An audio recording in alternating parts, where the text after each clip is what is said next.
19절에서 30절까지의 말씀입니다. 제가 봉독합니다. 그때 스데반의 일로 일어난 환난으로 말미암아 흩어진 자들이 베네게와 구브로와 안디옥까지 이르러 유대인에게만 말씀을 전하는데, 그 중에 구브로와 구르네 몇 사람이 안디옥에 이르러 헬라인에게도 말하여 주 예수를 전파하니 주의 손이 그들과 함께 하심에 수많은 사람들이 믿고 주께 돌아오더라. 예루살렘 교회가 이 사람들의 소문을 듣고 바나바를 안디옥까지 보내니 그가 이르러 하나님의 은혜를 보고 기뻐하여 모든 사람에게 굳건한 마음으로 주와 함께 머물러 있으라 권하니, 바나바는 착한 사람이요 성령과 믿음이 충만한 사람이라. 이에 큰 무리가 주께 더하여지더라. 바나바가 사울을 찾으러 다소에 가서 만나매 안디옥에 데리고 와서 둘이 교회에 1년간 모여있어 큰 무리를 가르쳤고, 제자들이 안디옥에서 비로소 그리스도인이라 일컬음을 받게 되었더라. 그때에 선지자들이 예루살렘에서 안디옥에 이르니 그 중에 아가보라 하는 한 사람이 일어나 성령으로 말하되 천하에 큰 영련이 들리라 하더니 글라디오 때에 그렇게 되니라. 제자들이 각각 그 힘대로 유대에 사는 형제들에게 부조를 보내기로 작정하고 이를 실행하여 바나바와 사울의 손으로 장로들에게 보내니라. 아멘. 오늘 하나님의 말씀은 성경적인 참된 교회란 말씀으로 전해드리겠습니다. 과연 성경적으로 성경에 맞도록 세워진 교회는 어떤 교회인가?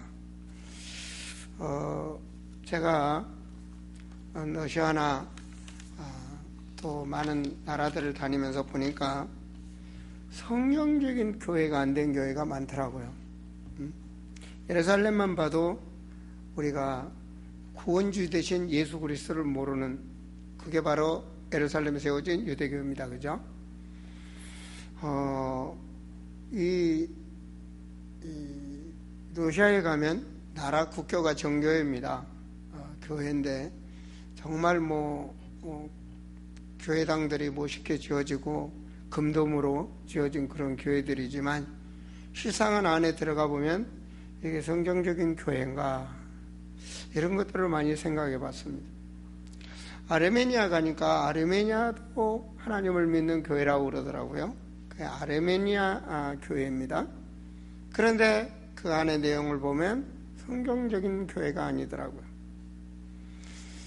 여러분, 한국에도 많은 교파들이 있습니다. 여러분이 다니는 이 아름다운 교회는 과연 성경적인 교회인가?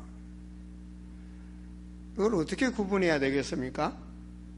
사람들이 많이 모이는 교회는 참된 교회고, 사람이 없는 교회, 성도들이 없는 교회는 참된 교회가 아닙니까? 그렇지 않습니까? 또 시골에 있는 교회나 또 도시에 있는 교회나 어떤 교회가 참된 교회일까요? 그것은 우리가 성경을 기준해서 분별해야 됩니다. 많은 사람들은 자기 성향을 따라서 신앙생활을 하려고 합니다. 나한테 안 맞아. 내 성향에 안 맞아.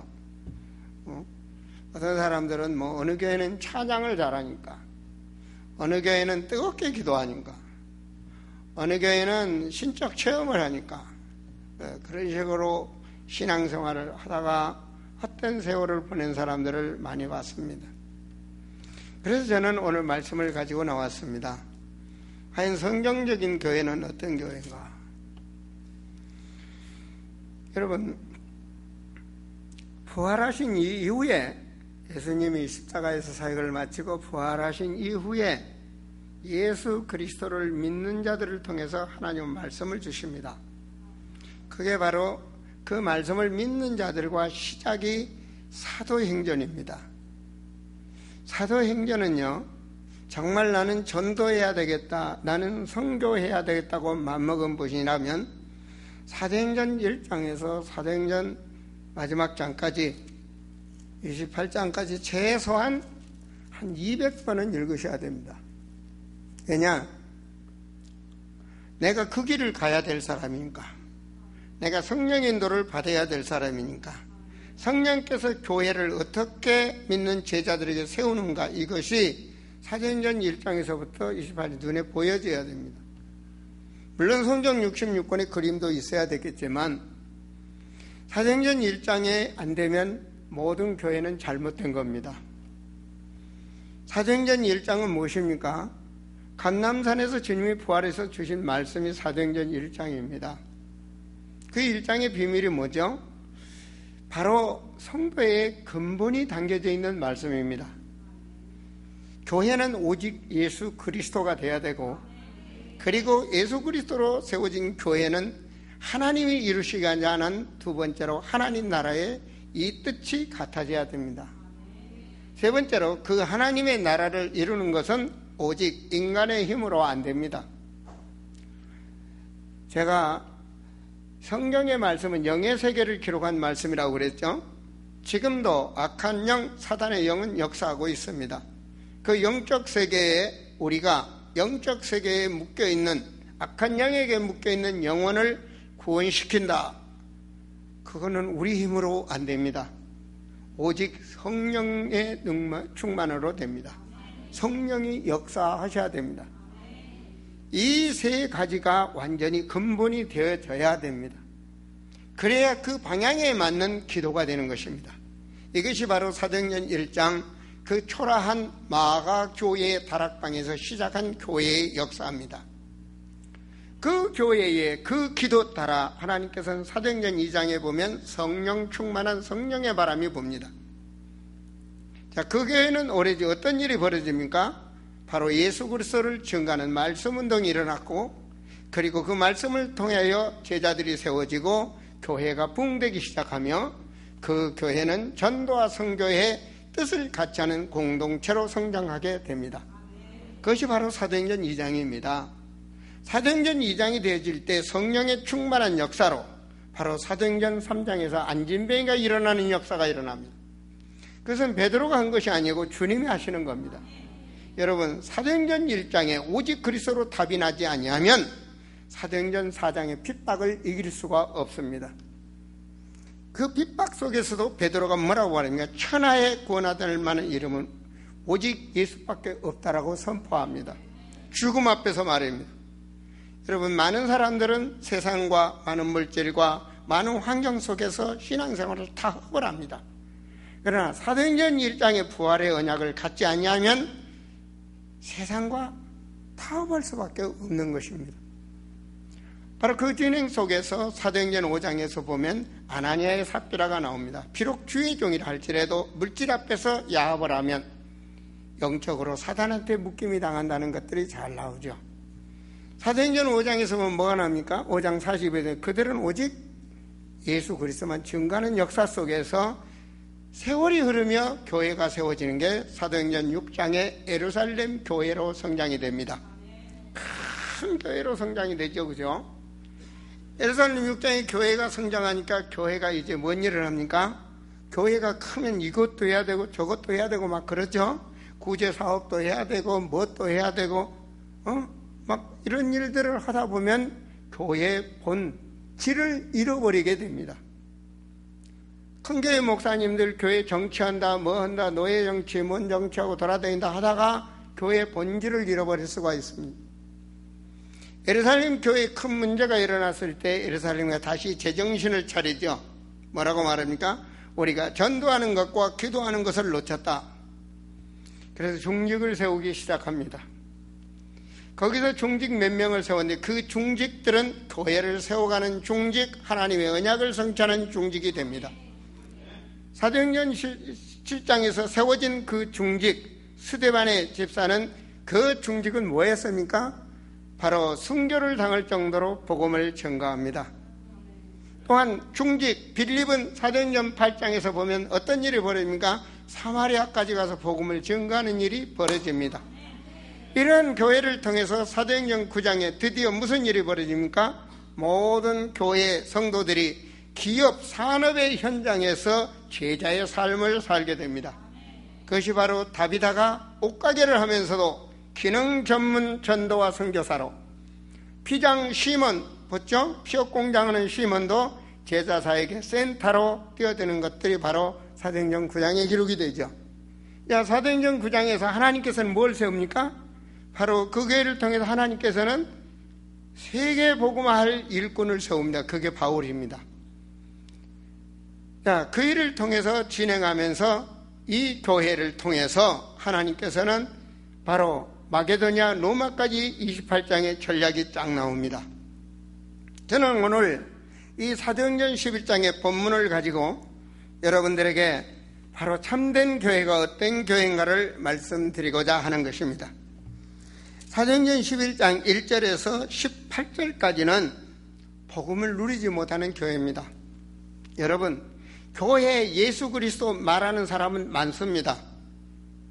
오늘 예배드리는 성도님들 가운데서도, 아니 국내에 흩어진 모든 성도들 가운데도 다 예수 그리스도 믿는다고 말합니다. 그러면서 율법주의나 신비주의로 묶여 있으면 결과적으로 그 복음의 축복을 누리지 못합니다. 사도행전 11장 1절에서 18절의 사건은 바로 베드로가 이방인에 들어가서 복음을 증거하는 그러한 사도행전 10장 사건으로 문제가 일어납니다. 로마 백부장, 그 집에 가서 묵고 자고 복음을 증거하고 제자를 확립시킨 것이 잘못되었다라고 지금 문제를 일으키고 있습니다. 뭐에 묶여있는 교회입니까? 율법에 묶여있는 교회, 교리에 묶여있는 교회입니다. 그것이 바로 유대교입니다. 세워진 이 예루살렘 교회지만 11장 2절에 보면 베드로가 예루살렘에 올라갈 때 할례자들이 비난하여 이르되 내가 무할례자의 집에 들어가서 함께 먹었다 하니, 지금 누구 집에 가서 지금 무할례, 하나님을 믿지 않는 이방인 할례 받지 않는 자의 집에 가서 예수 그리스도 복음 전하고 그가 성령 충만해서 구원받은 걸 기뻐해야 될 텐데, 지금 이들이 남이 그런 이방인의 집에 가서 먹고 안 먹고. 여러분은 혹시 제가 선짓국을 먹으면 피 먹었다고 시험 들 영혼들도 있겠죠. 그런 것도 써줬어요, 성경에. 그런 수준의 신앙 가지고는 대화가 안 됩니다. 바로 이 예루살렘 교회는 그런 율법에 묶여있는 교회란 말입니다. 주님은 뭐라고 그랬습니까? 모든 족속 천하만민 땅끝까지 내 증인이 되라. 세상 끝날까지 나와 함께 하겠다. 이런 교회는 여기서 성령의 하나님이 외면하는 교회다고 볼 수 있습니다. 바로 이런 교회가 있는가 하면 오늘 본문을 보면 사도행전 11장 19절에 나가는 교회입니다. 이것이 바로 안디옥 교회입니다. 이 안디옥 교회는 초월적 문화와 모든 교리를 넘어서 초월적 그런 신앙으로 세워진 공동체의 교회입니다. 자, 사도행전 7장에 많은 핍박으로 인해서 스데반의 사건을 통해서 흩어진 교회인데요, 그들이 유대인에게만 복음을 전합니다. 이게 유대인의 선민사상이죠. 그러다가 이방인에게 복음을 전하기 시작합니다. 자, 헬라인에게도 말하여 주 예수를 전파하니 21절에 주의 손이 그들과 함께했다. 이것이 전도와 선교의 축복입니다. 전도의 전략이 없이는 선교의 전략을 세울 수가 없습니다. 그러나 선교는 모든 것입니다. 그 하는 모든 것에 하나님은 주의 손이 함께 하신다. 자, 그러면서 이 교회는 어떤 교회입니까? 하나님의 말씀을 믿는 교회요, 오직 그리스도로 해담난 교회요. 그리고 25절에 바나바가 사울을 찾으러 다소에 갔다. 이 말은요, 일꾼을 찾고 세우는 교회라는 얘기입니다. 자기에서 멀리 다소까지 가서 사람을 찾았다. 바나바가 진정 제자 양육을 알았다는 얘기입니다. 26절 함께 봉독합니다. 만남에 안디옥에 데리고 와서 둘이 교회에 1년간 모여서 큰 무리를 모였어요. 제자 양육을 했다는 말입니다. 제자들이 안디옥에서 비로소 뭐라고요? 여러분은 그리스도로 해담난 그리스도인 되시기 바랍니다. 그 그들을 통해서 하나님께 역사가 일어나기 시작합니다. 물론 사도행전 11장을 가지고 많은 설교를 해야 되겠지만 이런 교회가 참된 교회라는 말입니다. 이 교회를 통해서 사도행전 13장 1절에서부터 보면 무슨 일이 벌어진가? 그 교회를 통해서 지구상에 최초로 5인 1교회 선교팀이 세워집니다. 이 어마어마한 사건의 축복이 일어납니다. 우리는 전도와 선교를 같이 하는 교회입니다. 이 교회가, 안디옥 교회가 드디어 세계 선교를 향한 기도팀, 물질 지원, 모든 것을 함께하는 그런 세계 선교 공동체 교회 팀으로 꽉 묶여진 한 팀이 세워납니다. 하나님 보세요. 그들을 통해서 빌립보가 열리고, 그리고 사도행전 10장에 데살로니카의 복음이 전하되고, 사도행전 18장에 브리스라 아굴라의 만남을 통하여 고린도 교회가, 자, 그 교회를 통하여 엄청난 일이 벌어집니다. 사도행전 19장에 드디어 에베소에서 제자 양육하는 두란노 신학원이 세워지고, 그곳에 제자를 양육해서 소아시아로 복음이 확산되는 역사가 사도행전 19장에 기록이 됩니다. 그런 모든 선교 전략을 체험했던 바울이 사도행전 19장 21절에 내가 이제 로마도 가야 되겠다 선포합니다. 근데 하나님은 19장 사도행전 23장 11절에 보면 네가 여기서 복음을 증거한 것 같이 로마에서도 증거하여 드리라. 하나님의 뜻은 복음을 알지 못하고 허덕이는 그 영혼들에게 복음을 증거하기를 원합니다. 복음을 증거하기를 원한다. 10만 20만 된 도시가 예수 그리스도 말 한 번 듣지 못하고 목탁이나 두드리고 죽어가는 그 영혼들을 주님은 살리기를 원한단 말입니다. 바울 한 사람이 그런 결정을 내릴 때 주님은 그를 붙잡으시고 풍랑 가운데서도 그를 지키시고 역사하셔서 로마 복음화의 역사가 일어납니다. 이것이 바로 성경에 기록된 교회입니다. 첫째, 성경에 기록된 교회는 복음으로 해답이 난 교회가 되어야 됩니다.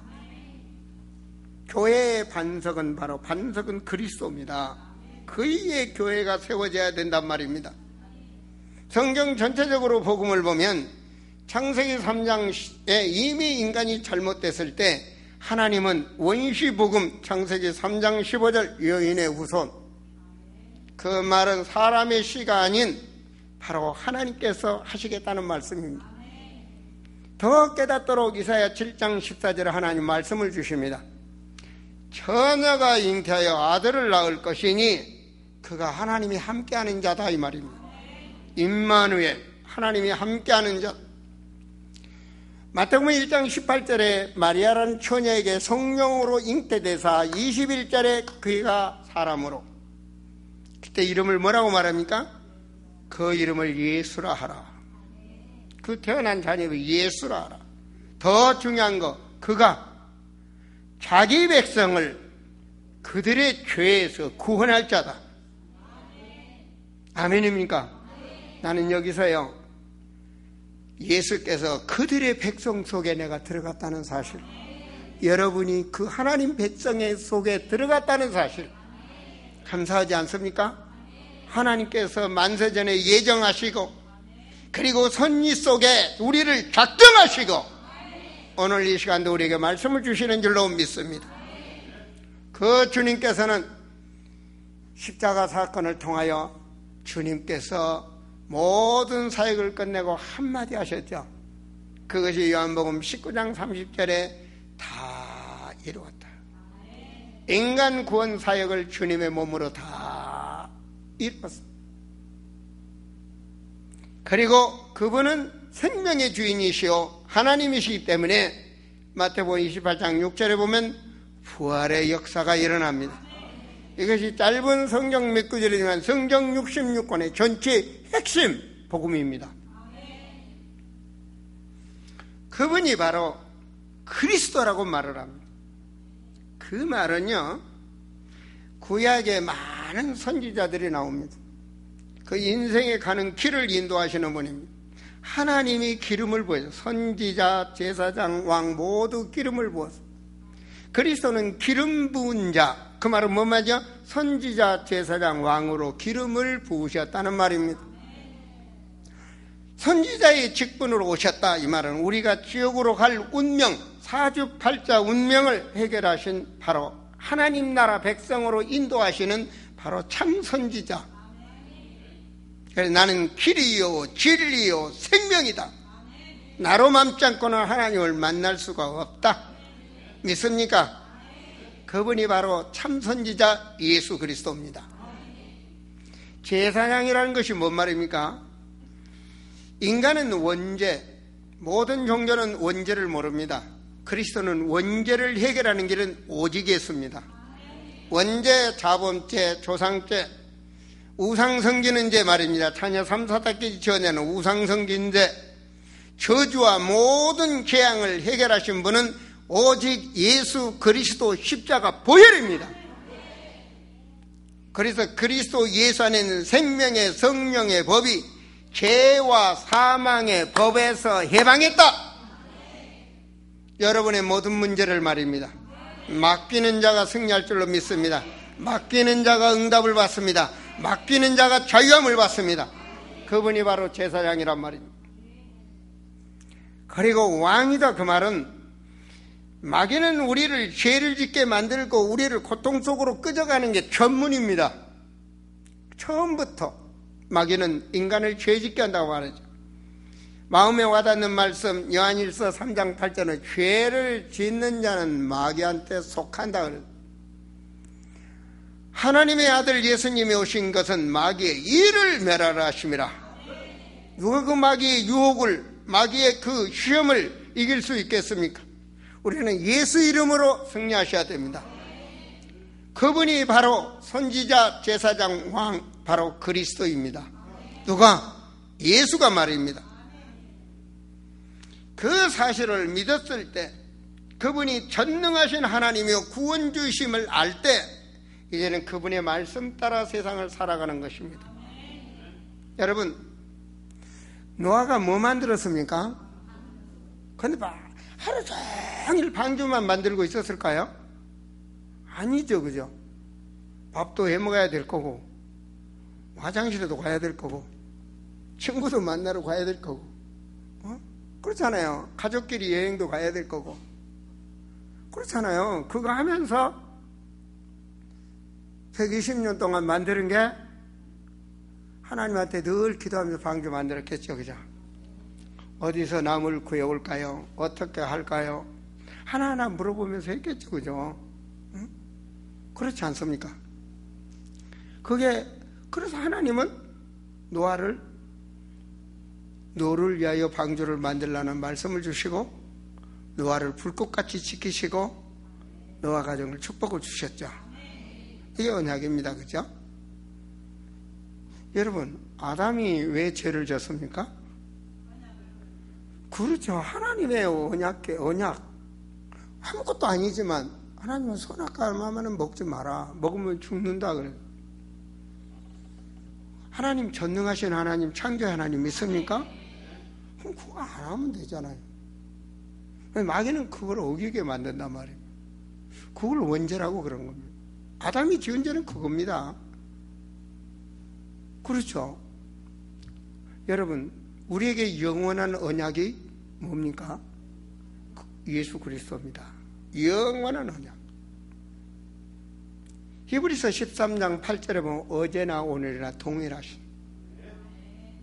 역사의 주인공 예수가 그리스도. 주님은 말입니다. 구원 사역을 하고 계십니다. 영원하신 언약. 노아 시대의 방주라면 우리 시대의 언약은 뭡니까? 우리 시대의 언약. 이게 참 중요한 거 아니겠습니까? 우리도 직장에도 다녀야 되고 잠도 자야 되고 먹기도 해야 되고 놀기도 해야 되고 축구도 차야 되고 뭐 다 해야죠, 그죠? 근데 살아가면서 뭘 해야 되냐 말입니다. 이게 중요한 거 아니겠습니까? 바로 우리에게 하나님께서는 우리에게 이 시대적 언약을 주셨어요. 그것이 감람산 언약이라고 말할 수도 있고 부활의 언약이라고도 말할 수 있어요. 주님 다시 온다 그래. 다시 온다. 너는 이거 하고 있어라. 그게 바로 부활의 언약. 너희는 가서 모든 족속으로 제자 삼으라. 아버지와 아들과 성령의 이름으로 세례를 주고 내가 분부한 모든 것을 가르쳐 지키게 하라. 내가 세상 끝날까지 너와 함께 하겠다. 어떤 분들은요, 제가 성경 문제를 암송하면 목사님 어떻게 기억력이 있었어요? 천만에 1000명 하나님의 언약을 받았어요. 그걸 나는 나의 말씀으로 알아요. 내가 살아갈 말씀으로 알기 때문에 온 거지.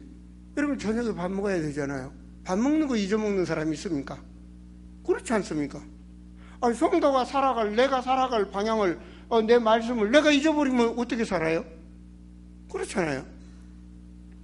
온 천하의 복음을 전파하라. 땅끝까지 내 증인이 되라.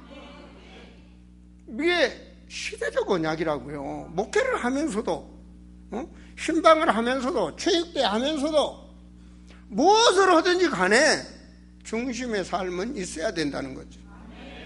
교회가 그렇게 돼야 됩니다. 그래 우리 교회 타이틀이 뭡니까? 보내는 선교사, 나가는 선교사. 하나님 함께 하시면 돼요. 여러분 만약에 여러분이 경제가 없어서 선교비를 댈 수가 없다, 선교헌금도 낼 수 없다, 얼마나 떳떳해. 하나님 나 하고 싶은 데가 없어요. 주님 나에게 직장을 주세요. 내 사업의 경제문을 열어주세요. 죽이기도 하시고 살리기도 하시고 없게도 하시고 있게도 하시고. 아멘입니까? 하나님 주권 안에 있다고요. 내가 그 방향에 말씀 잡고 기도하면 하나님께서 나를 들어 쓰신다니까. 이게 성교비 때문에 마음을 다하여 기도하는데 하나님은 우주 만물의 주인이신데 기도하면 경제 축복을 받게 되어 있습니다. 여러분, 교회는 이런 교회가 되어야 됩니다. 공동체로. 두 번째, 목자는 어떤 목자가 되어야 되는가? 시대적인 언약을 붙잡은 교역자가 되어야 됩니다. 교역자는 시대적인 교역자가 됩니다. 그냥 산골 속에 목회한다고 산골만 바라보는 그런 목사가 돼서는 안 되고 시대를 바라보는 목자가 되어야 됩니다. 여러분 보세요. 이북에서는 지금 사들을 쏘겠다고 그러죠. 지금 전 세계가 지금도 막 전쟁, 시리아 같은 데 막 전쟁하고 있습니다. 수없이 죽어나가고 있고 IS는 수없이 폭탄을 터뜨리고, 여러분 사람이 전쟁, 또 종교 전쟁 막 일어나고 있으나 보이지 않게 경제 전쟁, 여기 한 나라 기업이 죽으면 저 나라 기업이 살고 이런 때입니다. 그렇잖아요. 대한민국 경제가 죽으면 우리는 선교할 수 없어요. 여러분 우리 지금 말입니다. 여러분 호텔에 가면 가방을 들어줍니다. 대한민국 호텔에 가방 들어주는데 가방 들여다 준 사람한테 500원짜리 하나 팁 주면 받을까요? 안 받아요. 태국에 가면요, 한국 돈 500원이에요. 그거 태국 돈으로 20원이죠. 20원 하나 주면 엄청 좋아해요. 한국 경제가 이렇게 좋아요. 제가 태국에 가면 차를 대절해 쓰거든요. 하루 쓰는데 약 2,000, 차 렌트비가 2,000입니다. 2,000. 그 먹고 그 기사 먹여주고, 근데 기름값이 한 1,000에서 1,500 정도. 그러면 약 3,500에서 4,000 듭니다. 그러면 하루 쓰는데 기름값까지 몽땅 하면 한국 돈으로 말하면 10한 2만 원 정도. 아침부터 밤 12시까지 내가 쓰고 싶은 대로 쓰는 겁니다.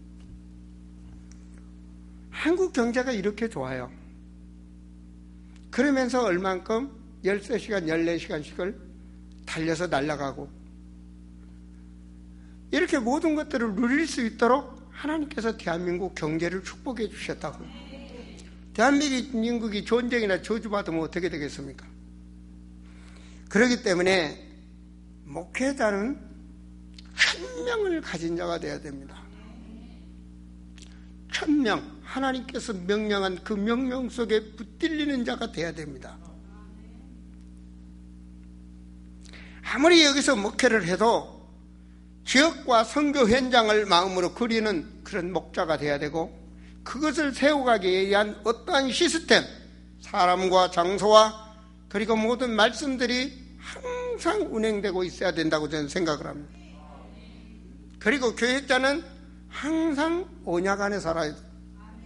그것도 근본 언약, 예수 그리스도, 우리를 통해서 지금도 하나님께서는 하나님 나라를 이루고 있다는 사실, 내 어려운 문제를 통해서, 사건을 통해서, 모든 것 통해서 하나님 나라를 하나님이 이루고 계십니다. 그리고 그 모든 것을 해결할 수 있는 것은 오직 하나님의 능력, 하나님의 역사, 그게 성령의 역사입니다. 이 비밀을 향하여 나의 달려갈 방향을 항상 가지고 있는 거예요. 무슨 소리가 들려도, 아무리 서로 민족이 다르고 피부 색깔이 다를망정 하나님께서는 모든 영혼을 사랑하고 그 영혼 속에 숨겨진 예비된 자가 있고 생명 주시기로 작정된 자가 있단 말입니다. 열방을 향하여, 모든 민족을 향하여. 여러분, 한국에서 신앙생활을 할 때하고 태국 선교가 선교길을 나가지 않습니까?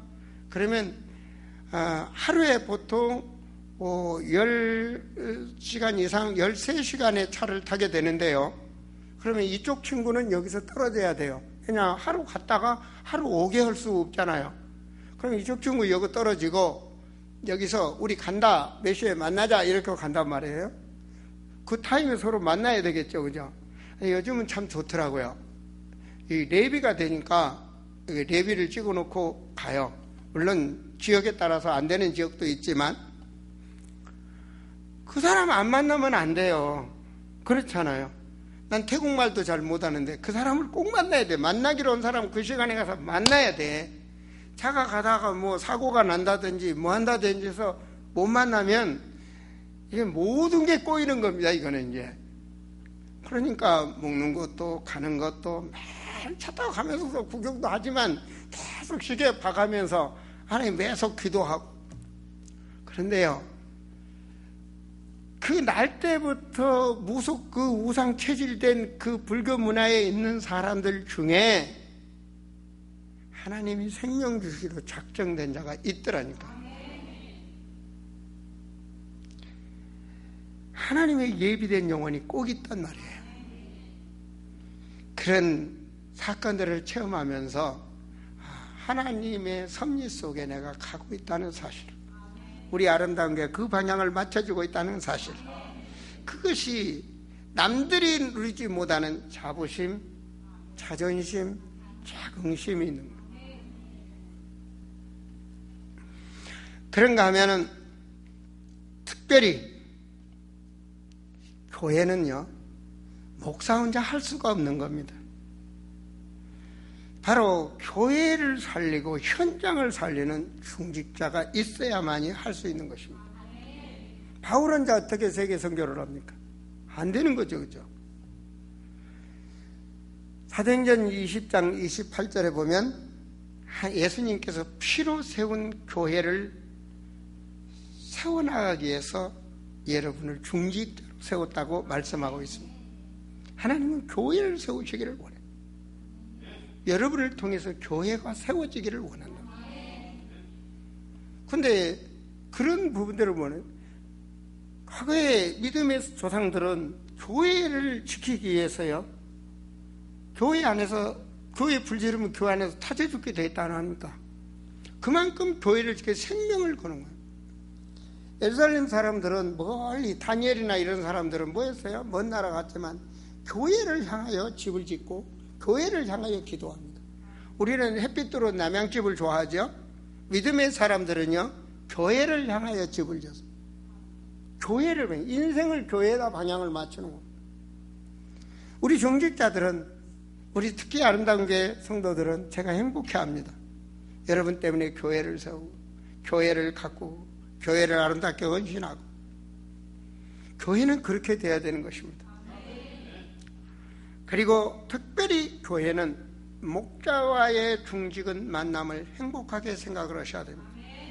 목자와 뜻이 안 맞는다, 그러면 중직은 복을 받을 수가 없어. 왜? 하나님은 목자를 통해서 역사를 해요. 교회가 어느 교회든지 하나님은 목자를 통해서 역사를 해요. 그래서 중직은 목자와 한마음 한뜻이 돼야 돼요.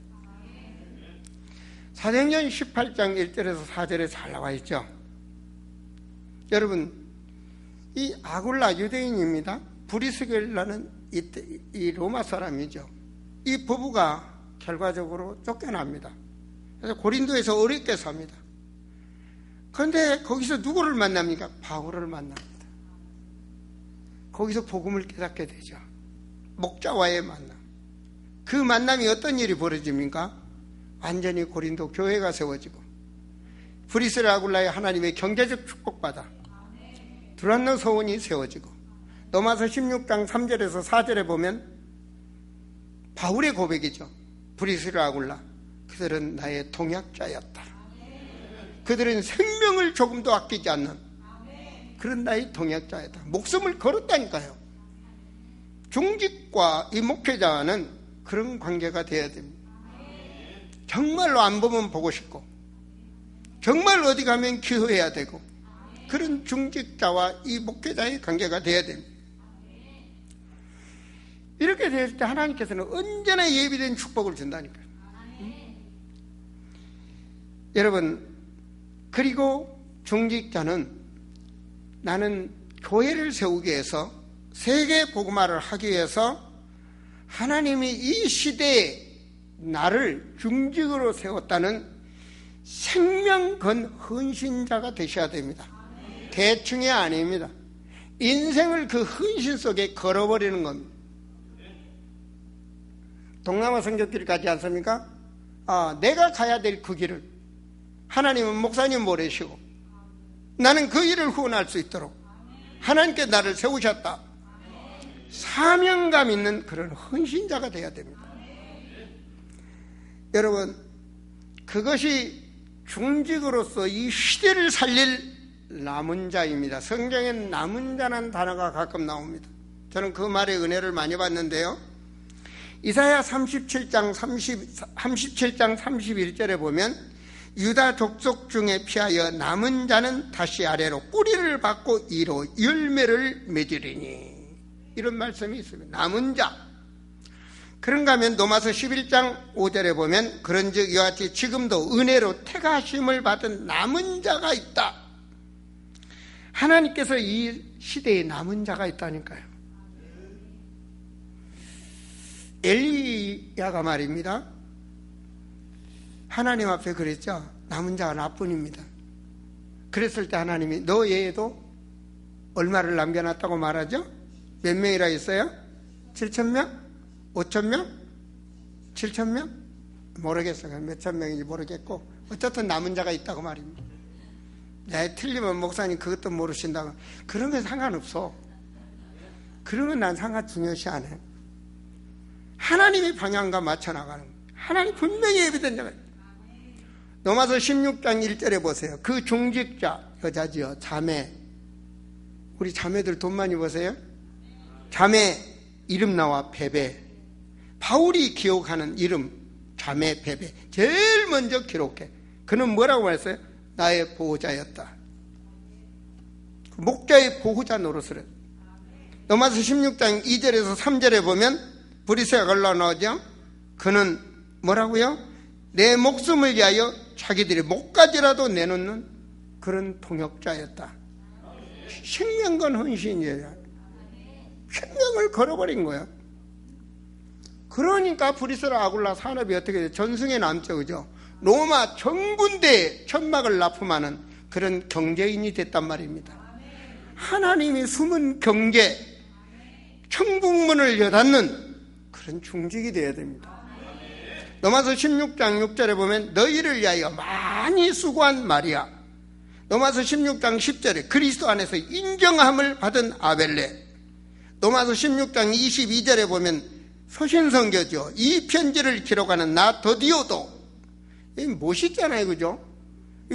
복음을 위해서 서신성교, 영상성교, 많은 헌신자. 누가는 서신성교죠?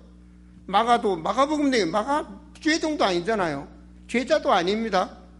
그런데 엄청난 일들을 했단 말입니다. 로마서 16장 23절에 보면 나와 온 교회를 위하여 돌봐주는 가요. 이 정도로 경제 축복 누리세요. 응? 정말 교회마다 현장에 살아나고 세워진 지교회들이 살아나고 이런 축복들을. 로마서 16장 25절에 보면 이 축복이 언제부터? 예수 그리스도를 전파하며 영세 전부터 감춰진 비밀, 그거를 우리에게 깨닫게 하셨다니까요.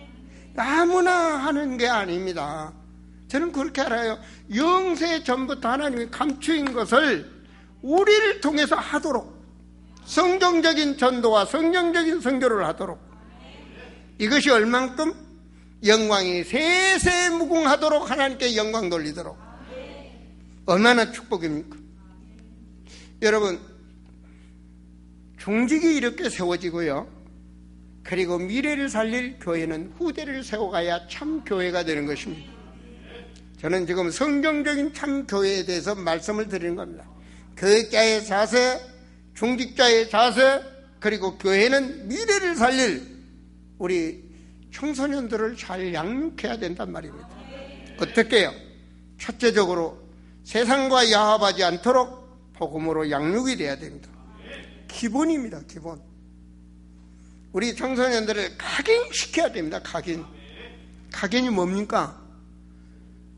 모든 주권을 가지신 하나님, 역사의 주인공 예수 그리스도, 성령의 역사, 말씀의 성취, 성경의 권위, 그 말씀을 가진 후대, 그가 가는 모든 선교 사는 현장에 생사화복이 주님의 주권 속에 있다. 인생을 한번 가는 것, 그리스도의 털을, 흔적을 남기고 가는 후대가 되도록 양육하는 것, 이것이 후대들 속에 각인이 되어야 됩니다. 그리스도의 흔적을 남기기 위해서 최선을 다하는 거예요. 어떻게 해요? 세상과 야합하지 않고 요셉처럼, 다윗처럼, 디모데처럼 세상에서 일어나야 됩니다. 내 삶의 현장은 답답하고 문제가 있고 뭐가 된다 할지만 내가 하나님의 언약을 잡았다면 주님은 나와 함께 하시고 주님은 나를 통해서 역사한다는 것을, 그래서 그 일에 최선을 다하는 거야. 정말로 바울처럼, 다윗처럼 아무리 적장이 훌륭한 적장이라 할지라도, 대단한 적이라 할지라도 하나님 앞에서는 이기는 겁니다. 그만큼 자기의 전문 기능을 살려내는 겁니다. 내 삶의 전문 기능인으로, 공무원이라면 요셉처럼, 그렇죠? 다니엘처럼 그런 공무원이 돼야 돼요. 기능인이라면 여러분 그 기능을 가지고 내 가족을 살리고 가문을 살리고 지역을 살리고 세계를 살리는 그런 복음 기능인이 돼요. 그걸 제자라고 말합니다. 다비다는 옷가게를 했지만 주님이 인정하는 제자란 말입니다.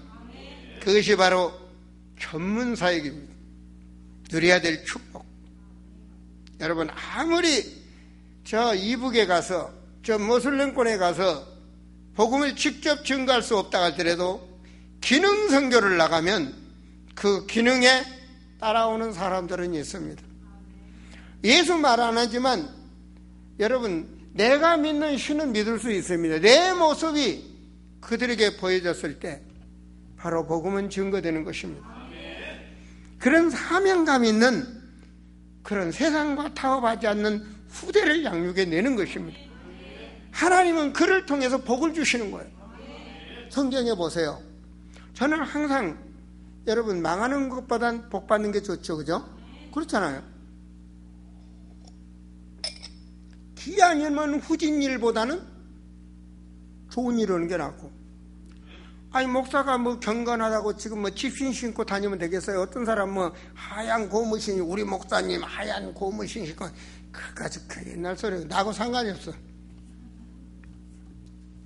기아님은 잘 입고, 기아님은 잘 먹고, 기아님은 구지보다는 돈 가지고 사는 게 낫지. 안 그래요? 우리 목사님은 티코 타니거든. 티코 타든지 말든지. 귀향이면 전차 타고. 안 그래요? 그런 걸 자랑한다고. 우리 목사님, 우리 경건. 그걸 왜 자랑해? 잘 벌어서 잘 써야지. 목사님 잘 되게 만들어야지. 없어가지고 굶고 못 먹고 무한 그걸 자랑해? 그런 신앙이 되니까 경건주에 묶여있는 신앙이 되는 거예요. 하나님 뭐라고 말합니까? 창세기는 모든 게 시작이라고 그랬습니다. 창세기 12장 2절에 뭐라고 말했죠? 너는 복이 될지라. 너는 복의 근원이 될지라. 내가 복음 안에서 주님 안에 들었다면, 아버지 자녀가 됐다면 복의 근원을 축복이죠. 안 그래요? 마귀 자녀가 됐다면 그건 망할 수밖에 없는 근원이요. 우리는 잘 될 수밖에 없다니까요. 그게 하나님 자녀라고요. 주님이 나와 함께 하시고 주님이 역사하시는데 잘 되어야죠. 잘 되어야죠. 그럼 복의 근원이라. 말씀에 내가 가져온 그래요. 하나님 나를 통해서, 하나님은 나를 통해서 교회를, 하나님은 나를 통해서 내 가정을, 내 가문을, 하나님은 나를 통해서 내 선교지에 항상 가지고 있는 너는 복의 근원이라. 또 뭐라고 그랬습니까? 너를 저주하는 자에게 내가 저주하고 너를 축복하는 자에게 내가 축복하리라. 뭔 말입니까? 하나님 너를 통해서 하겠다는. 어떤 자입니까? 시대적인 언약을 붙잡고 가는 자, 중직자운 중직, 미래를 살릴 후대에게 하나님 하시겠다는 거예요.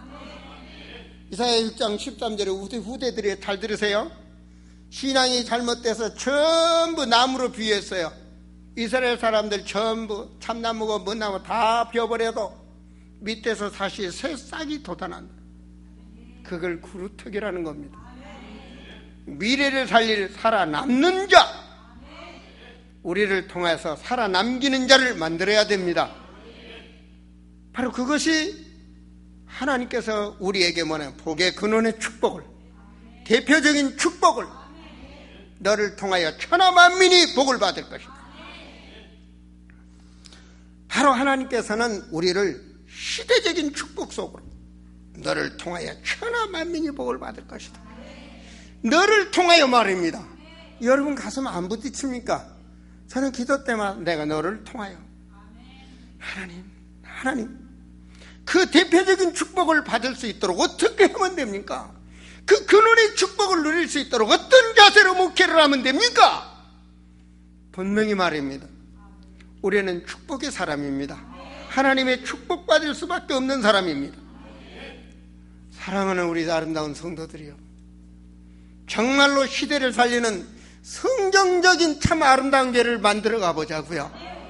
정말로 제자를 양육하고 정말로 후대를 살리는 복음적인 제자들을 남기고 미래를 살리는 그런 후대들을 남기며 전 세상을 살리는 전도와 선교하는 교회로 여러분의 가슴에 부딪히는 바로 너를 통하여 복의 근원으로, 내가 너를 통하여 대표적인 축복으로, 내가 너를 통하여 천하 만민이 복을 받도록 하나님께서 우리에게 오늘 말씀을 주실 때는 그 말씀을 붙잡고 기도하는 자에게 천명이 임하고 그 말씀이 성취되는 축복을 누릴 줄을 믿습니다.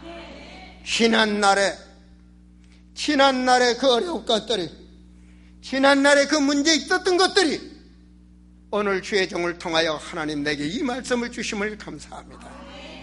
남은 인생이 하나님과 함께하는, 하나님이 기뻐하시는 그런 남은 삶을 사는 길을 찾는 역사가 있기를 그리스도 이름으로 축원드립니다. 기도합니다. 아버지 하나님, 참으로 교회 중에 안디옥 교회처럼 이 시대를 살리는 참 교회가 이 성전이 되기를 간절히 기도합니다. 우리의 몰랐다면 깨닫게 해주시고 우리가 부족하다면 주님 채워주시기를 원하고 우리 정성도들에게 지혜 충만함을 주시기를 원하고 강건함을 허락하여 주시기를 원하오며 세상에서 하나님의 예비된 자로 만나게 하여 주시사 주의 나라 이루는 증인들 되도록 주여 축복하시고 그 삶이 풍요롭고 능력하도록 모든 교회의 식주인처럼 경제의 주인공들로 세워주시기를 간절히 기도합니다. 주 예수 그리스도 이름으로 축복하며 기도하옵나이다. 아멘.